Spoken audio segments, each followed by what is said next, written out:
আসসালামু আলাইকুম। আশা করি সবাই ভালো আছেন। আবারও আমি রান্না নিয়ে আপনাদের মাঝে ফিরে আসলাম। আপনাদের সাথেই থাকতে চাই। আশা করি আপনারা আমার পাশে থাকবেন।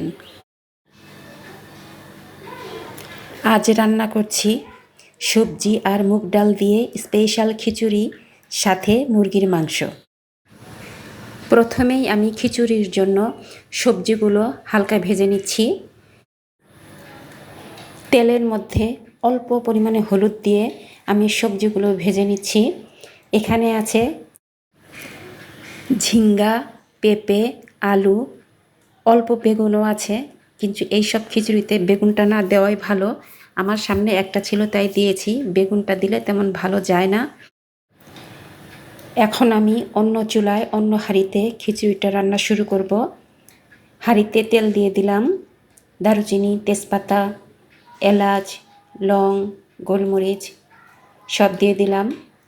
এগুলো হালকা একটু ভেজে নিব। দিয়ে দিলাম পেঁয়াজ কুচি,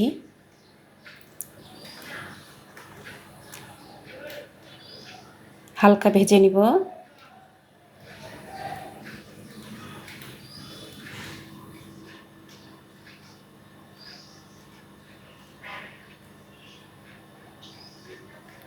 পেঁয়াজগুলো ভাজা হয়ে গিয়েছে। এখন দিয়ে দিলাম আদা বাটা, রসুন বাটা, পেঁয়াজ বাটা, সবগুলো আমি একসাথে বেটে নিয়েছি পরিমাণ মতো। এখন দিয়ে দিব হলুদ গুঁড়ো, মরিচ গুঁড়ো, ধনিয়ার গুঁড়ো, লবণ। এখন সবগুলো একসাথে ভেজে নিয়ে দিয়ে দিব মুগ ডালগুলো। আমার ভাজা শেষ, এখন ডালগুলো দিয়ে দিলাম। এই ডালগুলো আমি আগেই ধুয়ে ভিজিয়ে রেখেছিলাম কিছু সময়, তারপর পানি ঝরিয়ে রেখেছি। এই ডালগুলো ভাজা হয়ে গেলে এর মধ্যে দিয়ে দিব আতপ চাল, অর্থাৎ আমরা যে চালগুলোতে পোলাও খাই সেই চালগুলো। এখন সবগুলো ভালো করে ভেজে নেব। তারপর দিয়ে দিব গরম পানি। যে গরম পানি দিয়ে দিচ্ছি আমি। এই গরম পানির জন্য রান্নাটা তাড়াতাড়ি হবে। এখন অর্ধেক হয়ে এসেছে। এখন দিয়ে দিলাম কাঁচামরিচ। এখন দিয়ে দিচ্ছি সেই ভেজে রাখা সবজিগুলো, যেটা প্রথমে আমরা ভেজে রেখেছিলাম। সবজিগুলো ভেজে রান্নায় দিলে সবজির কাঁচা কাঁচা গন্ধটা থাকে না, খেতে অনেক মজা হয়।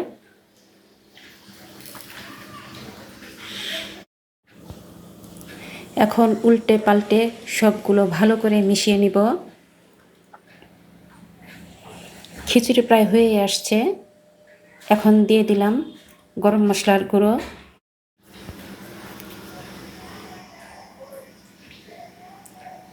এখন দিয়ে দিলাম সরিষার তেল।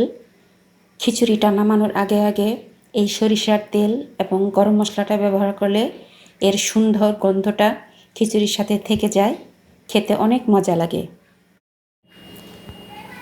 এখন হালকা নাড়াচাড়া করে ঢেকে রাখবো 5 মিনিট, তাহলেই আমার খিচুড়ি কমপ্লিট।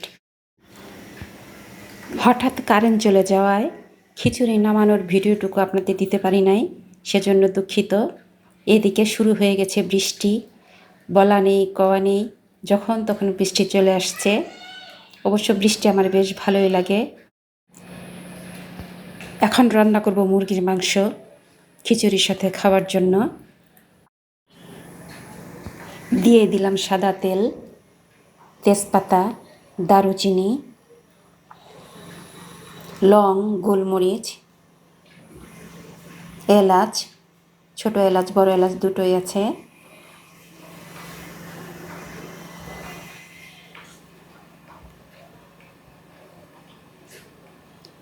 দিয়ে দিলাম পেঁয়াজ কুচি। এখন এগুলো হালকা ভেজে নিব।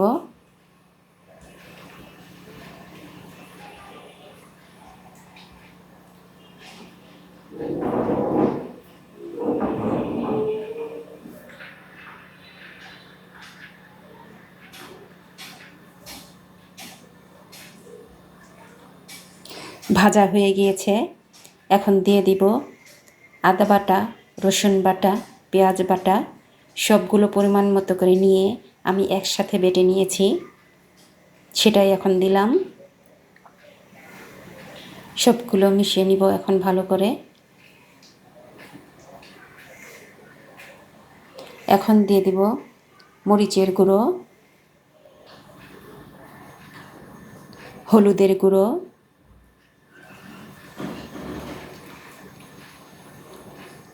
ধনিয়ার গুঁড়ো। এখন নাড়াচাড়া করে নিব। এখন দিয়ে দিব লবণ। আসলে লবণ, মরিচ যেটাই বলেন না কেন, তেল যেটাই বলেন না কেন, আসলে নিজেদের রুচি মতো নিজেদের পছন্দ মতো দেওয়াটাই ভালো।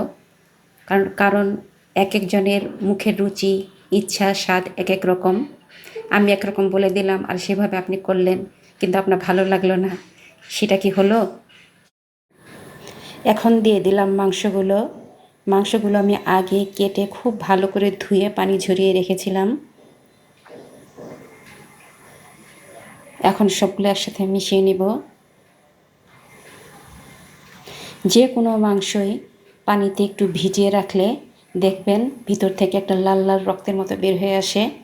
এটা আমার ভালো লাগে না, আপনাদের কেমন লাগে আমি জানি না। আমি সেজন্য মাংসগুলো কিছু সময় ভিজিয়ে রাখি, লাল লাল পানিটা কমে আসলে তারপর আমি মাংসটা রান্নায় ব্যবহার করি।